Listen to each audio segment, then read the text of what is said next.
Okay, so today we're gonna dive into something that's uh, pretty central, I guess you could say, to a lot of weddings, Mm-hmm. and that is the vows. We're Yes. working with this great article titled "How to Write the Perfect and Most Personal Wedding Vows" from Darianna Bridal and Tuxedo. Sounds good. And whether you're planning your own wedding right now, or maybe you just went through it, or you're just kind of curious about this whole topic of really, nailing those vows, Yeah. I think this will be a really interesting deep dive. For sure. Um, Yeah. and so we'll look at both kind of the traditional route and then maybe writing your own, Right. which both have their own, pros and cons. Exactly. And yeah, so let's just get into it, I guess. Okay, great. So this article really starts off by emphasizing how crucial the vows are. Yeah, yeah. They're kind of the bedrock of the whole thing. They really are. They are the foundation. It's Yeah. the promises that you're making. And I think it's so important to think about the different ways that you can approach that, because you can do the traditional, you can write your own, there's different options there. Yeah, and one of the first things that I thought was really interesting is it brings up the idea of public speaking, Yes. because it's one thing to write something down that's really meaningful and personal, Right. but then to actually articulate that, Yeah. in front of a crowd Mm-hmm. is another thing entirely. It can be daunting for some. Yeah, I think a lot of people would probably rather, Right. I don't know, jump off a bridge or something like that. It's interesting because the article talks about how there's definitely people on both sides of the spectrum, Yeah. where you have some people who are like, bring on the vows. They Mhm. want to share everything. They want to be really expressive and emotional. Right. And then you have the other people who are like, I would rather just elope, Yeah. just the two of us. Right, right. And it's so important to think about where you fall on that spectrum. Yeah. Yeah. I think that's a really good point because, I even know people who are like incredibly articulate, Yeah. but the idea of having to speak their vows Yes. would just totally freak them out, Absolutely. you know? And there's nothing wrong with that. Yeah. And they offer a really good kind of alternative, which I thought was really interesting. Yes. For people who maybe are in that category Mm-hmm. where they really want them to be personal, Right. but they don't necessarily want to be the one to speak them. Exactly. And this is what I love about the article, is that they give this great suggestion of basically you can still write your vows, Yeah. have them be really personal and meaningful to you, Right. but have the officiant actually read them Oh, wow. during the ceremony. I actually haven't heard of that before. And I think it's so brilliant Yeah. That's really smart. because you still get that element of personalization, Yeah. but you don't have the pressure of delivering this big speech. Right. Right. And I think that's so key because the article really emphasizes that you want to be present in that moment. Yeah. And you don't want to be so stressed out about what you're going to say that you can't actually enjoy the moment. That's such a good point. You're so worried about what's coming up next that you're not even Yes. present in the moment. So that's just a really nice option for people to consider. Yeah, that's a really good point. Mm-hmm. And then it goes into some examples of like different styles of vows, Yes. which I thought was really interesting. And it's kind of like a menu, Right. to kind of get the ideas flowing. Yeah, like a jumping off point. Yeah, exactly. Spark some inspiration. Right. So first off, we have the romantic vows, Yes. which are described as kind of really heartfelt and often poetic Mm-hmm. expressions. Mm. And they give some examples like, I choose you today, tomorrow, and forever. Oh, that's beautiful. Or, you are my best friend, the best part of me, and with you, I am a better person. Yes. And I thought that was really beautiful because it's kind of like about growing together, Yeah. And how the relationship makes you a better person. Right, and how it makes you a better person. Yeah. And then they have others like, no matter where life takes us, my heart will always belong to you. Oh, yeah. And I vow to be the calm in your storm and the light in your darkest moments. Yeah. And what I love about these romantic vows Mm-hmm. is that they really focus on that enduring commitment. Mm-hmm. Today, tomorrow, and forever. Yeah. That's a big promise. Right. And then also the value that each person brings to the relationship, Yeah. the Yeah. best part of me. Yeah. So when Yeah. you're thinking about your own romantic vows, Yeah. think about what are those core elements of your connection? Yeah. What are the things that you really value about each other? Yeah. And why do you think these really resonate with people? I mean, like, Well, I think it's that desire for a love that lasts, yeah. everyone wants to find that person Yeah. that they're going to be with forever. Yeah. And also, I think that feeling of being seen and appreciated, when you say, you are the best part of me, Yeah, that's really validating for someone to hear. totally. Yeah, that's a really good point. Mm-hmm. And then we get into the religious vows. Yes. Which of course are very connected to faith and tradition. Absolutely. And one of the examples is, in the presence of God and our loved ones, I promise to love and cherish you, to honor and support you, and to remain faithful to you for the rest of my life. Wow, that's powerful. And so there's this real sense of solemnity, and it's kind of connecting to something beyond just the two individuals. Right, it's acknowledging a higher power. Yeah, exactly. And importance of faith in the relationship. Yeah. And then some other examples. I promise to be faithful to you, to love you, and to serve you till death do us part. That's a classic one. Yeah. And I am my beloved's, and my beloved is mine. Which is so evocative. Yeah. And I think these examples really highlight those core tenets of religious marriage. Yeah. Lifelong commitment, service to one another, and that deep spiritual bond. Yeah. That's a good point. Mm-hmm. And then we have the civil ceremony vows. Right. Which are kind of the non-religious option. Exactly. And it's interesting because they still capture a lot of the same, sentiments. Right. But without the religious language. Yes.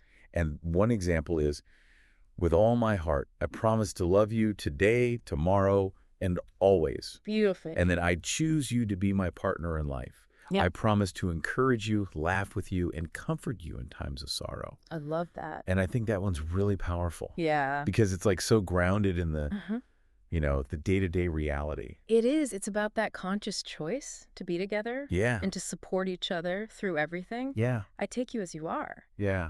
That's a really powerful phrase as well. Yeah. What do you think that really means? I think it speaks to that unconditional love. Accepting your partner for who they are. Yeah. Flaws and all. Yeah, that's a good point. So now if you're someone who's like, okay, I want to write my own vows. Yes. The article gives some really good top tips. Okay. And really the main idea is to make them deeply personal, to really reflect your own story. That's so important because I think sometimes people get caught up in what they think they should say or what they've heard other people say. Yeah. But the most powerful vows are the ones that come from the heart. Right. And are truly unique to your relationship. Absolutely. Yeah. And one of the first tips is just start off by identifying who is this person to you? Right. Are they your true love, your best friend? Just kind of get that down on paper. It's a great starting point. Yeah. Because it really helps you to focus your thoughts. Yeah. Yeah. And then they give kind of a cool structure to think about it in, which is the past, the present, and the future. I love that. So can you kind of elaborate on that a little bit? Yeah. So thinking about the past, Yeah. what were your lives like before you met? Yeah. What were you like as individuals? And then the present, Yeah. How has your relationship changed you? Yeah. How has it made you a better person? Right. And this is where you can really weave in those personal stories. Maybe a funny anecdote from your first date. Yeah. A special memory that you share. Yeah. Maybe even a line from a song that's meaningful to you.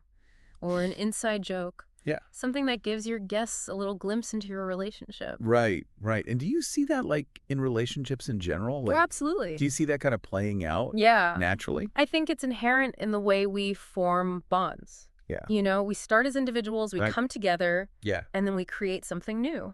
Yeah. And that's what the vows are all about. Yeah, that's a really good point. And then, of course, the future is the promises. Yeah. How are you going to show up in this marriage? Exactly. And the article emphasizes making those promises tangible. Yeah. So instead of just saying, yeah, I'll always be there for you. Right. Maybe you say something like, I promise to always prioritize our weekly date night. Yeah. Or I promise to support your career aspirations no matter what. Yeah. Something specific that shows that you've really thought about it. Right. And that you're committed to making it happen. Yeah, that's a really good point because I think that would feel a lot more powerful to the person hearing it too. Absolutely. It's more meaningful. It's not just this vague. Right. Yeah. It's a concrete action. Right. And then they also talk about adding a personal touch. Yes. And even humor, because for a lot of couples, that's a huge part of their relationship. Oh, absolutely. Is that shared sense of humor. Yeah. For some couples, it's essential. Right. And so they give an example like, I promise not to hog the covers. I love that. You know, something kind of silly like that. It's cute. Yeah. And it can really lighten the mood. Yeah, exactly. Yeah. And they also suggest, like, maybe writing a line Oh, for your yeah. partner to read, That's fun. you know, which I thought was kind of a cute idea. Yeah, it's unexpected. Yeah. And it can be really sweet. Yeah. But they do say to be careful about going too far Right. with the humor, you know? Yeah.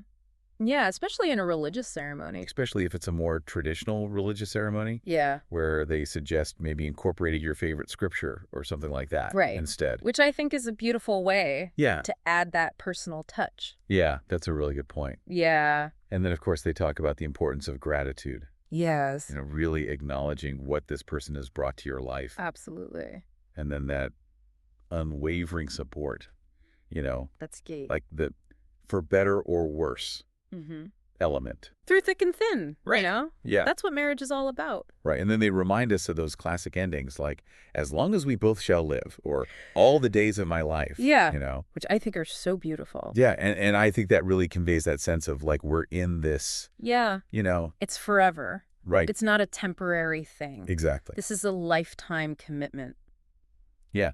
Okay. So this next part I thought was really fascinating, Okay. which is this growing trend of reciting vows privately. Yes. Can you tell me a little bit more about that? Yeah. So basically, it's become really popular Yeah. to have this private moment Okay. after the first look Okay. where the couple will just take a few minutes alone Yeah. and share their vows with each other. Oh, wow. Away from everyone else. Okay. Just the two of them. Yeah. And they can really be vulnerable and Mhm. emotional without the pressure of an audience. And they talk about how that can really help with nerves. Yes. You know, especially if you're someone who's not Mhm. really comfortable with public speaking. It can be so calming Yeah. to just have that intimate moment before the ceremony. It's kind of like a prelude to the main event. Yeah. But they do say that it doesn't actually legally formalize the marriage. Right. You still have to do You still need to do the official vows Yeah. in front of the officiant and witnesses. Right. But this private moment is just for the couple. Yeah, that's really interesting. Yeah. And then they get into kind of the actual writing process, Yes. which I think a lot of people would be kind of curious about. It can be daunting. Yeah, like how do you even start, you know? Well, the first piece of advice they give is just to start writing. Don't worry about making it perfect. Yeah, Just get your thoughts and feelings down on paper. just free write it. Exactly. Okay. And then once you have that, you can go back and refine it, edit for clarity and conciseness, make sure all the key elements are there. Right. But don't get too caught up in the details at first. Okay. Just let it flow. Yeah. And then they also say it's a good idea to practice reading them out loud. Yes. Maybe even time yourself. Which is a good idea. Yeah. Because you don't want your vows to be too long. Right. You want to keep them concise. Yeah. And then they also suggest like getting feedback from a trusted friend Yes. or family member. That's always helpful to Yeah. have someone else read them over Yeah. and give you their honest opinion. Right. Do you think that's important? I think it's crucial Yeah. because sometimes we can be so close to our own work Yeah. that we don't see the things that other people might see. Right. Like maybe things aren't as clear as we think they are. Exactly. Yeah. Or maybe there's something that could be worded better. Yeah, that's a really good point. And then they say if you're writing them separately, Yes. to kind of agree on a style, Right. you know, so that they're kind of in harmony with each other. Exactly. You don't want one person to be super serious and the other person to be cracking jokes. Right, yeah. You want them to have a similar tone. Yeah, that's a good point. And the most important tip of all, Yeah. don't wait until the last minute. Yeah. Start early. Yeah. Give yourself plenty of time to think about it. Right, because this is not something you want to rush. Exactly. You know? It's worth putting in the effort Absolutely. to make them really special. Yeah. And then finally they talk about preserving your vows, Yes. which I thought was kind of cute. I love that idea. They suggest writing them in like these little his and hers vow books. Oh, that's so sweet. No. And it's a great keepsake. Yeah. You know, something to look back on Yeah. years later. And they even give this little practical tip, which is like, Okay. if your dress has pockets, Yes. that's a good place to put your vow book. That's so smart. Yeah. I love that. It's a little pro tip. Mhm. And then the final piece of advice, which I think is so perfect, is just take a deep breath Yes. and speak those vows loud and proud. Exactly. Because in that moment, you're married. You are. And it's Mhm. time to celebrate Right. all the love and commitment that brought you to that day. Totally. Yeah. So as we wrap up this deep dive into wedding vows, Yes. um, I guess the main takeaways are that, first off, the choice between traditional and custom is super personal. Absolutely. There's no right or wrong answer. It's whatever feels right for you Right. and your partner. And think about how you feel about public speaking. Yes. Because, like we said, there are ways to, There are options. to kind of get around that. You don't have to be a public speaker Right. to have beautiful, meaningful vows. Right. And then also there's just such a wealth of different styles to draw from. Yes. So, Explore them all. Yeah. See what resonates with you. right. And if you do decide to write your own, that past, present, future structure is a really helpful framework. Yeah, I like that a lot. Mm-hmm. Yeah, so think about all this, Yeah. whether you're planning your wedding or you just had your wedding or you're just curious about Mm-hmm. the whole topic. It's fascinating Yeah. to think about. And here's a thought to leave you with. Okay. Beyond the wedding day itself, Yes. how can those vows continue to shape your relationship, That's a great question. in the years to come? Because they're not just words. Yeah. They're a commitment. There's so much They're more. a promise Yeah. to love and support each other. Yeah, and they really are kind of this living document, Exactly. that you can keep coming back to. Yeah. So, Throughout your marriage. yeah, that's a great way to put it. Mm-hmm. Okay. Awesome. Well, thanks for joining me on this deep dive My pleasure. into wedding vows, and we'll see you next time. Sounds good.